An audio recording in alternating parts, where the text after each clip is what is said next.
कहते हैं किस्मत वही ताश है जिसे समय अपनी मर्जी से फेंकता है। कभी वही पत्ता जीत की मुस्कान बन जाता है तो कभी हार का घाव।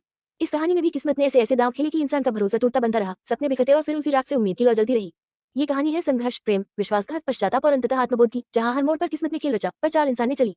मध्य प्रदेश के एक छोटे से कस्बे शिवनगर में जन्मा आरव शर्मा साधारण परिवार से था। पिता स्कूल में क्लर्क, मां गृहिणी। घर छोटा था पर सपने बड़े। आरव की आंखों में शहर से बाहर निकलकर कुछ कर दिखाने की चमक थी। वह किताबों में डूबा रहता पर मन में कहानियां भी बुनता। उसे लगता मेहनत ही उसकी किस्मत बदलेगी। शिवनगर की गलियों में साइकिल दौड़ाते हुए वह अक्सर आसमान की ओर देखता और सोचता, क्या सच में किस्मत नाम की कोई चीज होती है या सब मेहनत का खेल है। पिता कहते, बेटा मेहनत कर पर किस्मत को मत ललकार।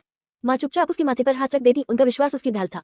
कॉलेज के लिए आरव भोपाल पहुंचा। शहर बड़ा था, सपने उससे भी बड़े। हॉस्टल का कमरा, सस्ते ढाबे, देर रात तक पढ़ाई, सब नया। यही उसकी मुलाकात नायरा खान से हुई। नायरा पत्रकारिता की छात्रा थी, आंखों में बेबाकी, शब्दों में आग। दोनों के बीच दोस्ती हुई, फिर दोस्ती से आगे कुछ कहा। पहली बार आरव को लगा किस्मत मुस्कुरा रही है, पर शहर ने जल्दी ही अपना असली चेहरा दिखाया। एक सेमेस्टर में फीस बढ़ी, पिता बीमार पड़े, घर की जिम्मेदारियां बढ़ी। पार्ट टाइम काम ढूंढते ढूंढते उसने पढ़ाई और नींद दोनों खो दी। नायरा उसके संघर्ष को समझती थी। वह कहती, किस्मत को दोष मत दो आरव, उसे हराने का तरीका सीखो। उनके बीच भरोसा पनप रहा था, मगर जीवन ने परीक्षा ली। नायरा को दिल्ली में इंटर्नशिप मिल गई। दूरियां आई, बातें कम हुई, गलतफहमियां बढ़ी। एक दिन आरव ने सुना कि नायरा किसी और के साथ देखी गई। सच अधूरा था पर अफवाह पूरी। आरव ने बिना पूछे दूरी बना ली। किस्मत ने चुपचाप खेल बदला और दोनों अलग अलग राहों पर चल पड़े। कॉलेज पूरा होते होते आरव पर कर्ज का बोझ चढ़ गया। नौकरी के इंटरव्यू में बार बार असफलता मिली। एक कंपनी में चयन हुआ भी तो छटनी में नाम कट गया। दोस्तों की चमकती तस्वीरें सोशल मीडिया पर दिखती और आरव का मन टूटता।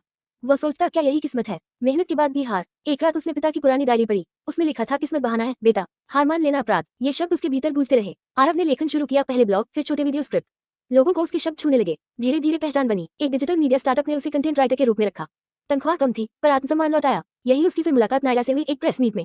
दोनों चुप रहे पर आंखें बहुत कुछ कह गईं। नायरा ने सच बताया, वह रिश्ता सिर्फ पेशेवर था। आरव को पश्चाताप हुआ। किस्मत ने उन्हें फिर आमने सामने खड़ा किया था। स्टार्टअप में आरव की मेहनत रंग लाए। उसने एक बड़ी स्टोरी पर काम किया जो वायरल हुई, लेकिन क्रेडिट किसी और ने ले लिया। मैनेजमेंट ने चुप्पी साध ली। आरव को लगा फिर वही खेल। उसने नौकरी छोड़ दी। नायरा ने समझाया, हर हार अंत नहीं होती। दोनों ने मिलकर स्वतंत्र प्लेटफॉर्म शुरू करने का फैसला किया, कलम और किस्मत। जोखिम बड़ा था पर भरोसा उससे भी बड़ा। शुरुआत में सब ठीक चला, फिर विज्ञापन रुके, पैसे खत्म हुए। एक रात आरव ने हार मानने का सोचा। उसी रात माँ का फोन आया, बेटा भगवान देर करता है, अंधेर नहीं। आरव ने आखिरी कोशिश की, एक सच्ची रिपोर्ट जो सिस्टम की खामियां उजागर करती थी। नायरा ने अपनी जान जोखिम में डालकर फील्ड रिपोर्टिंग की रिपोर्ट ने देश भर में हलचल मचा दी। प्लेटफॉर्म को पहचान मिली, समर्थन आया। वही लोग जो किस्मत को कोसते थे अब उसे उदाहरण मानने लगे। आरव ने सीखा, किस्मत खेल रचती है पर जीत वही पाता है जो मैदान नहीं छोड़ता। आरव और नायरा ने अपने रिश्ते को नाम दिया धीरे, समझदारी से। उन्होंने अतीत को माफ किया, भविष्य को अपनाया। पिता की सेहत सुधरी, घर में फिर रौनक लौटी। एक मंच पर आरव ने कहा, किस्मत कोई जादू नहीं, वह परीक्षा है।